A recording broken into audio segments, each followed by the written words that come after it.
beyond belief, fact or fiction. Hosted by Jonathan Frakes. Tonight, your challenge is to separate what is true from what is false. 5 stories, some real, some fake. Can you judge which are fact and which are fiction? To find out, you must enter a world of both truth and deception. A world that is beyond belief.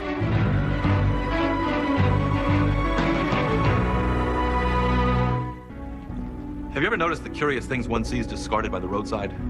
One shoe is very common. In fact, maybe that's where they get the expression tossed out like an old shoe. You also see lots of hubcaps on the road. Of course, spare tires. And even furniture shows up on the side of the highway now and then. But none of these items have prepared the Bradleys for what they're about to encounter along the roadside. Jerry can't resist taking advantage of it. And Mary? Well, she's waiting for the other shoe to drop.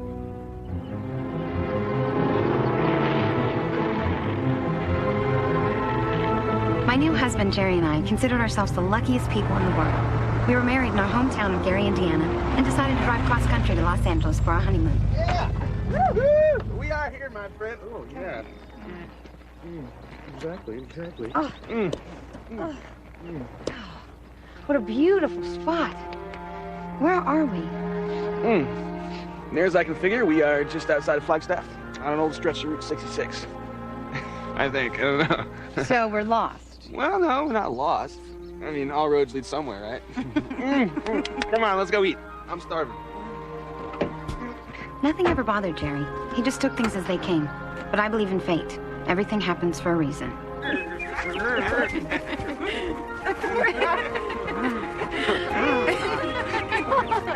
Like most newlyweds, we didn't have much money, but it didn't really matter. All we needed was each other. Call up room service, order us up some lunch, okay? Well, how about if I make you another peanut butter and jelly sandwich? Perfect, yeah. You read my mind. What about my tip, huh?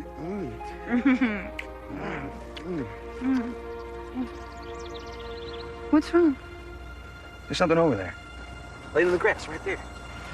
Jerry, where are you going?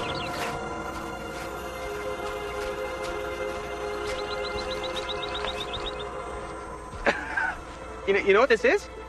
This is a 1944 Barton. They don't make them anymore. It's a classic. It's in perfect shape. Well, it must belong to someone. Yeah, but why would anyone leave it here? I don't know, but if it's that valuable, I'm sure they're going to come back for it. And then it just doesn't make any sense. I mean, it must have fallen off a truck or something. It's not our business, Jerry. I wonder if it still runs. Who cares? We should just leave it alone. Now, come on, let's go. No, just wait a second. What are you doing? Come on, stop that. Put it back down, Jerry. Oh, wait, this is kind of weird. The date on this license plate is from 1944. It's never been renewed. I'm getting a really bad feeling from this. I just want to go, okay? Oh, get off of it, Jerry. Woo-hoo! There's still gas in it. All right. Jerry, there's blood on the front fender. Ah, probably just hit a deer. I can't believe you did that! I'm gonna take her for a little spin. I'll be right back. I'll never forget the terrible feeling I had in the pit of my stomach as I watched Jerry pull away.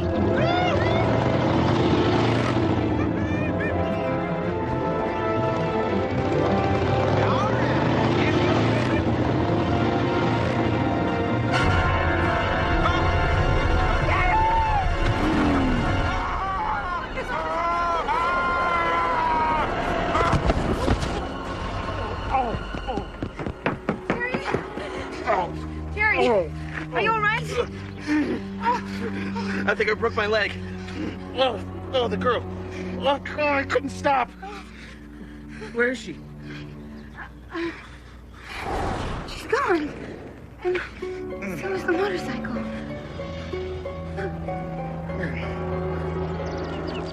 And the girl and the motorcycle just disappeared.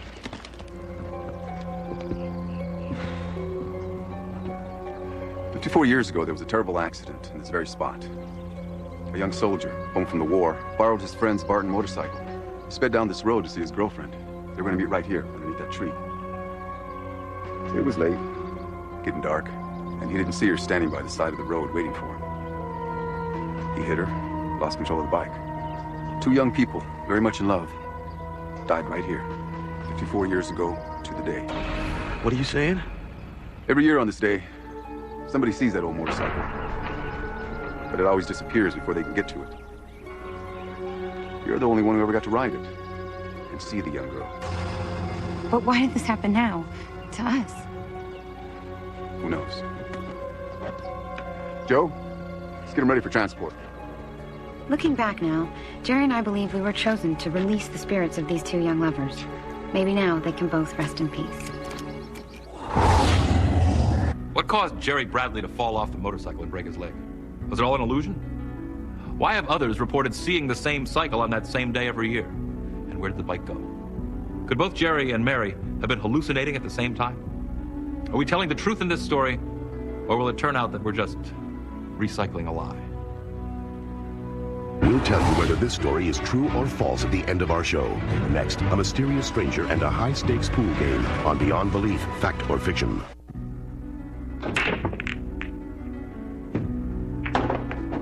A pool table can be the setting for a gentlemanly contest of skill and strategy, or a set piece in a seamy world of sharks and hustlers. Our story takes place in the South Side Pool Hall, a world where dishonesty often triumphs over decency, and where the clack of ivory spheres can sound the sinking of a man's life as casually as the sinking of a 3-ball in the corner pocket.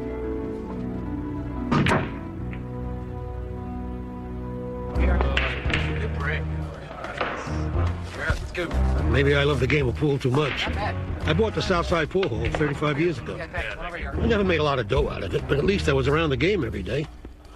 A year ago, I got a bad break. My wife needed surgery, and I took out a loan against the business. Well, things went from bad to worse, and I ended up having to sell the place for nothing to a cocky young hustler. Go, Nicky! Nicky Russ.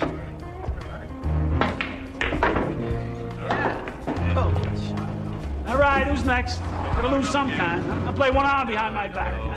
Come on, anybody. Leon, get us a couple of beers, will you? Come on, hop to it, Pops. We're thirsty here. Coming right up. Almost. I needed money, so I stayed on and did odd jobs around the place. Funny how things work out. I never thought I'd be making less than minimum wage at a place I used to own. Can't you see I'm shooting here? Put it over there. All right. Use your head once in a while, Leon. I mean to ask you, what's up with this gold cue? Stick? That stick belonged to the great Jack Lester. 5 times world champion from 1970 to 1975. He started out hustling right here when he was 15 years old. He was the greatest natural pool player I ever seen. Leon, what are you doing? Come on, get back to work. What am I paying you for?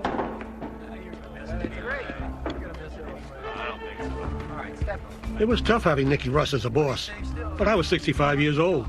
Where else could I go? At least I was still around the game. Not a bad night, especially when you add in what I won. Hey, no dogs allowed in here. He'll be waiting outside. The stranger looked kind of familiar to me, but I knew he wasn't a regular. Sounds just like it used to.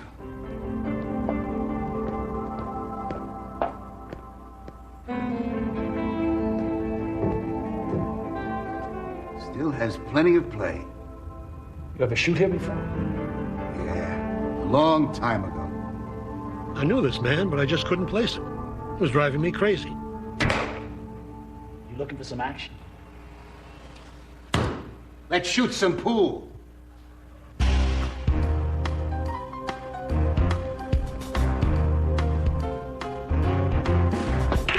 The stranger got nothing off the break, so now it was Nicky's turn. Nicky was really hot tonight. It seemed no matter what he did, the balls would fall just right. Of course, the stranger asked for a rematch. The second game went quicker than the first. I'd seen Nicky like this before. He just couldn't lose.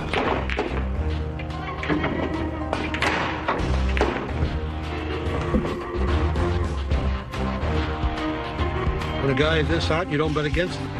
The stranger insisted on doubling the stakes. Nicky never took a breath, just kept on sinking.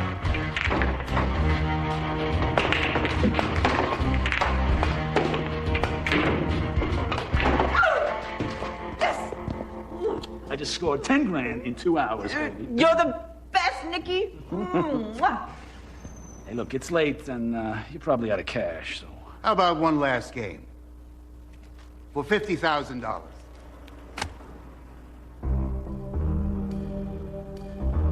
Yeah, I don't have 50 grand on me. You've got a pool hall? You hustling me? What do you care? Can you beat me?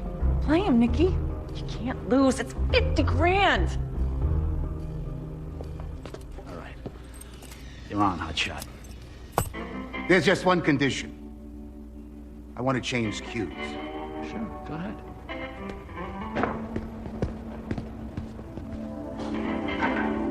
That's when I figured out who the stranger was. It had been a long time since I'd seen him, but it was the great Jack Lesko. Hey, Leon. Think there's any magic left in the old stick? Maybe. They'd been playing 9-ball all night, and the stranger had yet to sink in a ball on the break.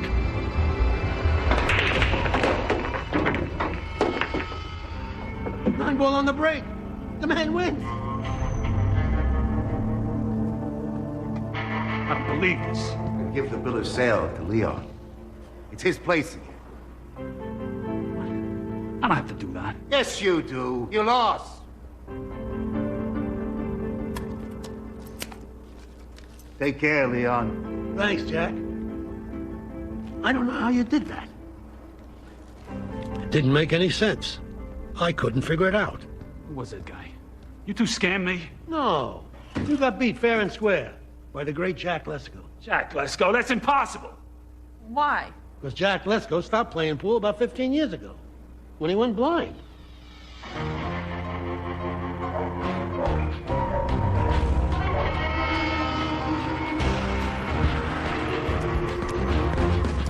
Nicky, Russ, and Donna left town the following morning, and they never set foot inside Leon's pool hall again. What really happened at the Southside Pool Hall that night? Was it really Jack Lesko who came back to shoot pool? If so, how could a blind man shoot with such skill and accuracy? There have been cases of blind people regaining their sight for brief periods of time. Is that what happened? Or was there some paranormal power in the Golden Cue itself? Are we presenting a story based on an actual event? Or are we just playing another game of dirty pool?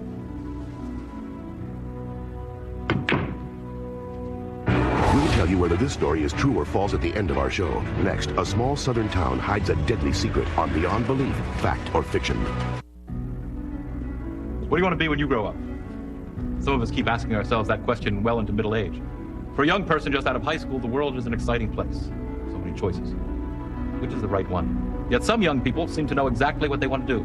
Tommy Stewart was just such a young man. Ever since anyone could remember, he wanted a career in law enforcement, and everyone in his small town was rooting for him to make it. But somehow, things took a wrong turn for Tommy. And to figure out exactly what happened may take the local sheriff's entire career. There wasn't much crime in our little town of Beaufort, Alabama. Oh, there was the occasional drunk we had to put up at the county's expense from time to time, but nothing really big ever happened. We liked it that way. Folks around here didn't have to lock their doors. But then it all changed. That was Tommy Stewart, a young, eager beaver if ever there was one. Sheriff Driscoll, I picked up those wanted posters. Oh, good, thanks, Tommy. Tommy, which wanted posters were those again? It's the FBI's 10 most wanted. Oh, yeah. Well, you might as well go ahead and put them up. Yes, sir. Tommy grew up dirt poor on the outskirts of town, and he had the same dream for as long as I knew him. All he ever wanted out of life was to become an FBI agent. You know, one of these fugitives is from a county only 30 miles away. Matter of fact. If he ever passes through Beaufort, his running days are going to be over. Tommy worked his way through a small local college with odd jobs around town. And every day he'd put in 2 or 3 hours here at the station, just to learn as much as he could about the law. I gotta go deliver some groceries to Mrs. Hawkins. I'll be back later. Bye, Sheriff. You couldn't help liking Tommy. He was just that kind of a kid. It's purely coincidental, and it's also jurisdictional, like checking your key before you put your foot in. Well, I understand. I made it. I'm getting in. Call you later, man. I was accepted in the academy, Sheriff. I'm gonna be an FBI agent. I'm real proud of you, Tommy. You deserve it. I couldn't have done it without you. I'm gonna go tell the others. All Tommy needed was enough money for travel and living expenses. I got him a job at the cotton mill as a courier. They entrusted him with making a monthly bank deposit, which was usually around $10,000. What happened next just never made any sense to me. One day, Tommy just disappeared, along with the mill's $10,000 deposit. He never showed up at the FBI Academy, and no one ever saw or heard from him again. We did a thorough investigation, but never found one thing that explained what happened to Thomas Stewart.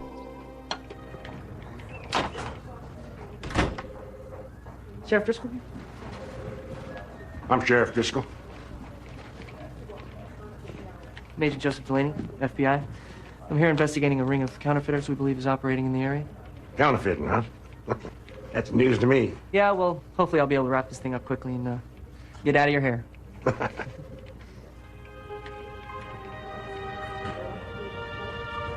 Something wrong? No. Why don't you grab that desk right over there? Thanks. I couldn't help noticing that Agent Delaney was about the same age Tommy would be by now. There was something familiar about him. Thanks, Charlie. Yes, sir. We got into contact 18-year-old Caucasian male. This is the thousands. Absolutely. Of course, sir. Call you same time tomorrow. Yes, sir.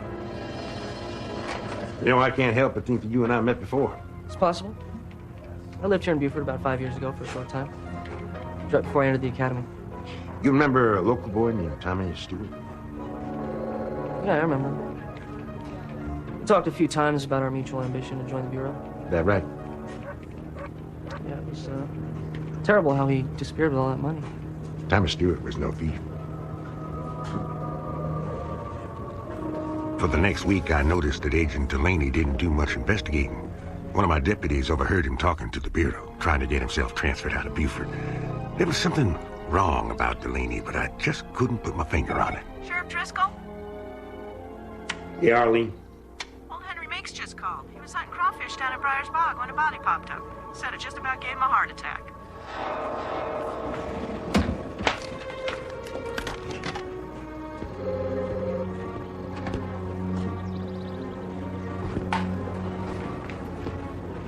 Delaney, we got us a body that turned up down at the bog. You busy right now? Bog? Yeah, I'm a little short-handed. I could really use your help. Yeah, sure.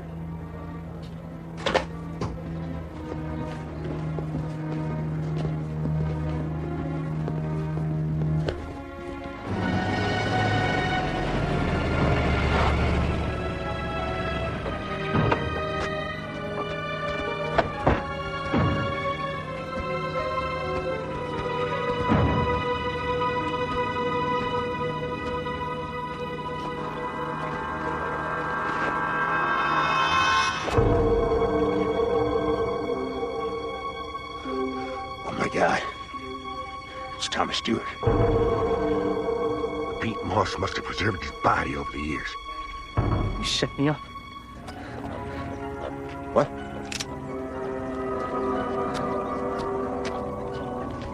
You murdered Tommy, didn't you? I needed the money. He fought back. I'm gonna kill him. Give me the weapon, son. I'm not going to prison. Give me the weapon. I'm not going to prison.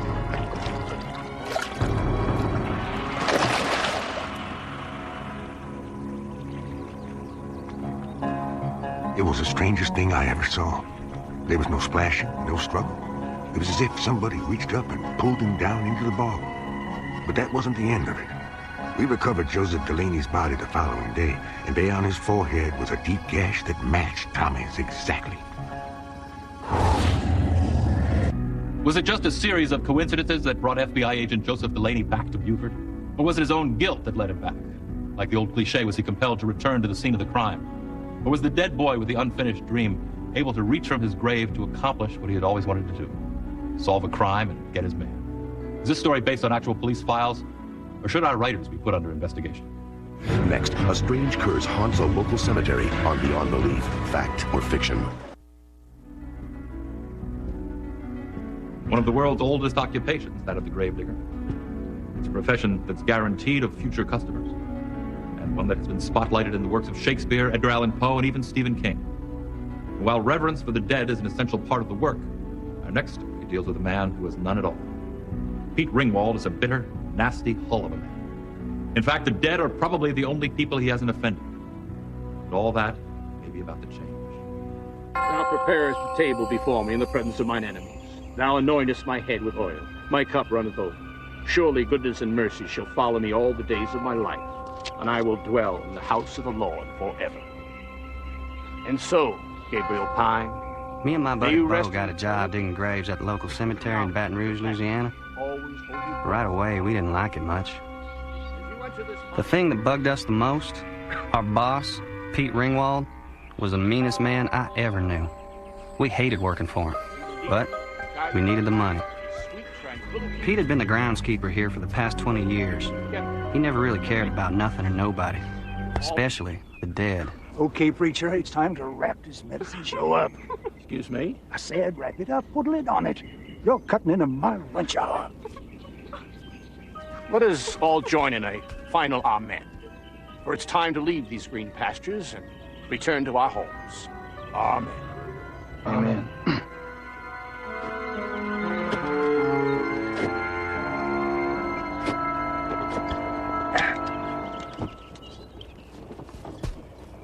Speed it up. I'm getting hungry. We're almost there, boss. Almost don't cut it, moron.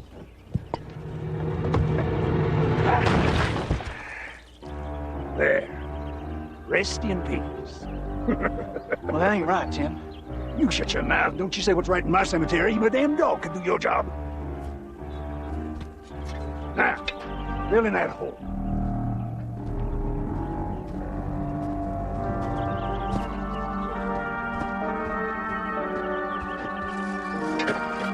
Everything seemed to boil up Pete's blood. People said he was born in a foul mood, and then he just got meaner.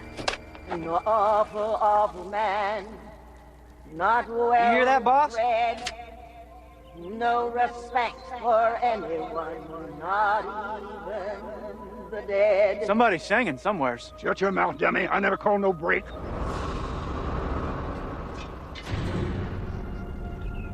Who the hell are you? I'm just an old woman. Do you like my song?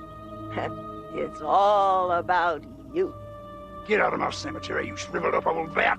You be warned, gravedigger. Be warned about what? An awful, awful man, not well bred, no respect for anyone, not even the dead. Crazy old broad.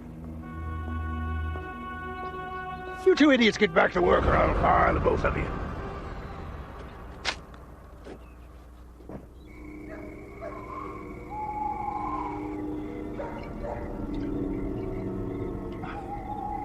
Telling me my business. Smart asses think they know everything. I gotta fire them two boys. An awful man, not well bred, no respect for anyone, not even the dead.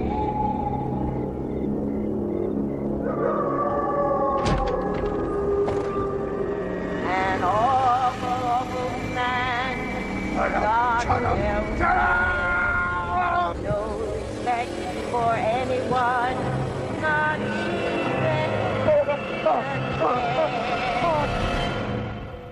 The next morning, we had another body to bury, and Pete was ornerier than ever. Bo and me took it, but we knew somebody would have to pay him back someday. You got it, Bo? Almost. Hey, the hell'd you do that for? You're useless. You know that? Just useless. An awful, awful man, not well bred.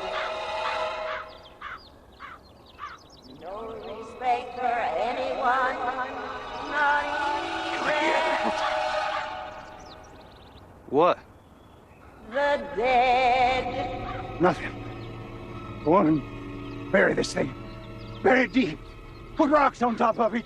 Crush it. Crush it? That ain't right. I said crush it. We ain't gonna do that. It'd be unholy. Get the hell out of here. I never want to see the two of you again. I'll do it myself.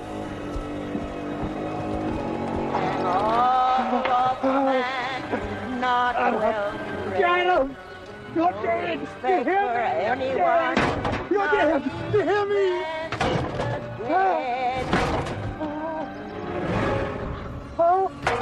The warning.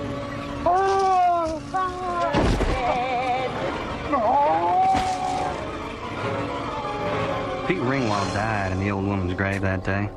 The doctor said it looked like something scared him to death. What's the explanation here? Was this an elaborate plan of revenge, engineered by the two disgruntled employees? If so, was the old woman in on it too?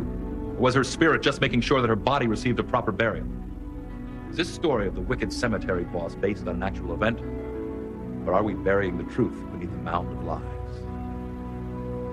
We'll tell you whether this story is true or false at the end of our show. Next, a woman becomes an uninvited guest at a stranger's funeral on Beyond Belief, Fact or Fiction. Books can be viewed as food for the mind. Stop reading them and your brain can become anemic. Read junk and your thinking can become malnourished. But handle your diet of books well and your lifelong learning never stops. Florence Tyler has an insatiable appetite for learning. Although she's a teacher, she barely takes any time off because the world offers so many opportunities to learn more. Her curiosity has always been a benefit to Florence, but suddenly it appears to have created a problem. And now she's about to learn something even her curious mind could never expect. M. Anthony Brinksman had been a top lawyer practicing for over 5 decades. His client list was a who's who of the rich and famous. Send her in, please. That's why I couldn't imagine why he contacted me. Mr. Brinksman, this is Miss Tyler. How do you do, Miss Tyler? I'm M. Anthony Brinksman. Hello. I agreed to meet with you, Mr. Brinksman, but I still don't understand why you couldn't tell me what this was about over the phone. Is this a deposition, or am I in some kind of trouble? Have a seat. A very serious situation has arisen. I need to make certain inquiries on behalf of one of my clients. Look, I don't have much time. I have to pick up my son from the babysitter, and they'll charge me if I'm late. I understand. Please sit down, Miss Tyler. Are you familiar with a gentleman by the name of George Randolph Parker? Should I be? Well, you did attend his funeral at Willow Glen Cemetery 3 days ago. Oh, that's right. That's right. I remember the name, but I didn't know that man. I didn't do anything. I just happened to be there at the funeral. You often go to funerals of people you don't know? I didn't go to Willow Glen for that reason. Why were you there? I am a high school art teacher, and that cemetery has a wonderful art collection. Not many people know that. I'm familiar with the collection. Now explain exactly what transpired.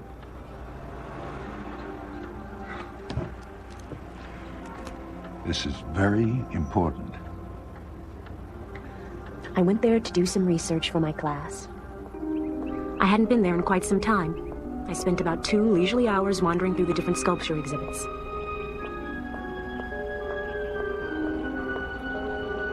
I was on my way back to my car when I noticed a beautiful old chapel. It just had the kind of architecture we were studying about in my class. Let me understand something. If you had already finished your research, why didn't you just leave? I was struck by the chapel's old English architecture, and I wanted to get a look inside. I feel like I'm on trial here or something. Please continue. No, I want to know what's going on. I'm sorry, Miss Tyler, but my client was rather eccentric. There are certain issues that must be resolved. Now, please continue. Like I said, I wanted to see the inside of the chapel. The moment I entered, a very special feeling came over me, almost like I was meant to be there. It had a lovely decor, quiet and serene. It's always been amazing to me how something so simple could be so beautiful. I suddenly realized that I wasn't exactly alone. There was a funeral coffin set up in front of the altar. I saw the open casket, and I felt compelled to pay my respects to the deceased. Good afternoon. Please be seated. Oh, I'm sorry, but I'm not here for the funeral. It's time to begin the service. Obviously, the whole thing felt very odd to me, but I felt so sorry for the deceased. There was no one else there to pray for him, so I decided to stay. We are all gathered here today to say a final goodbye to George Randolph Parker, a man who lived his life by his own rules, regardless of how others felt. So the only reason you stayed was because you felt badly that no one else was present? That's right. The poor man obviously had no family, and I thought he might have been homeless. Yes, well, go on. The minister finished his service, and I remember saying a quiet prayer for Mr. Parker. I couldn't wait to leave when I was approached by the funeral director who asked me to sign the registry. Like I said, I found the whole thing uncomfortable, but to be polite, I signed the book anyway with my name and address. Well, that's what happened, and I didn't have another thought about it until now. I've answered your questions. I would appreciate it if you would tell me why I'm here. You were wrong about several points, Miss Tyler. Mr. Parker did have a family, but unfortunately, they all loathed him. He was not an easy man to like, and he had no friends. But he wasn't homeless, nor was he indigent, by any means. But what does all this have to do with me? I called you here to carry out Mr. Parker's wishes, as set forth in his will. His estate was to be divided among whomever attended his funeral. What are you saying? And that you are the only person in attendance, you will be the sole recipient of his entire estate. Mr. Parker's net worth at the time of his death was $34 million. Congratulations, Miss Tyler. I believe that now you can pay your babysitters overtime. Oh, thank you. Oh, my dear God, thank you. By the way, M. Anthony Brinksman is now my personal attorney. Florence Tyler became a rich woman purely by happenstance. Or was it? Was it her own intellectual curiosity that drew her to the cathedral that day? Or was she lured there by something deeper? Could it have been the strength of a dead man's spirit that called Florence to the funeral service? Was this hated man in life trying to redeem himself in death? If you believe this story, will it leave you something of substance to hold on to, or will you merely inherit the wind? Next, you'll find out which of our stories are fact and which are fiction when Beyond Belief, Fact or Fiction returns. And now it's time to find out which of our stories tonight are totally made up and which are inspired by actual events.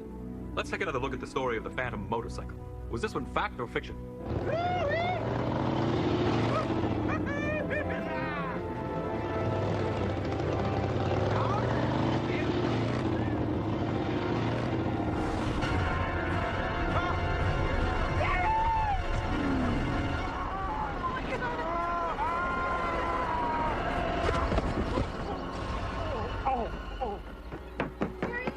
Our research on this one shows that a similar story took place in the American Southwest in the mid-60s. It's true. What did you make of the tale about the pool hall and the legendary player who turned out to be blind? Hustling me. What do you care? Can you beat me? Play him, Nikki. You can't lose. It's 50 grand. All right. You're on, Hotshot. There's just one condition. I want to change cues. Did this one have the feel of reality to you? If it did, we fooled you. It's absolute fiction. Let's take another look at the story of the FBI agent who made a surprise confession at the scene of a murder he committed. Fact or fiction? You set me up. What? You murdered Tommy, didn't you? I needed the money. He fought back. I'm gonna kill him. Give me the weapon, son. The story of the sleepy little town was a crime committed by our writers on you. It's false. What was your opinion of the insensitive gravedigger who was buried by his evil deeds? Fact or fancy?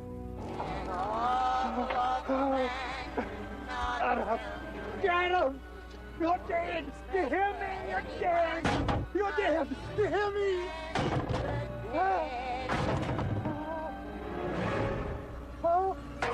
Good warning.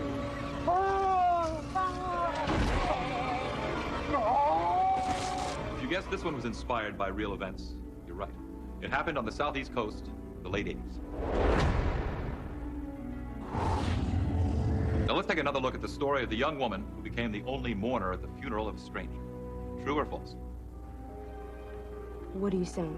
That you were the only person in attendance. You will be the sole recipient of his entire estate. Mr. Parker's net worth at the time of his death was $34 million. This story of the woman who inherited an unexpected fortune was inspired by an actual event that took place in Los Angeles in the post-World War II years.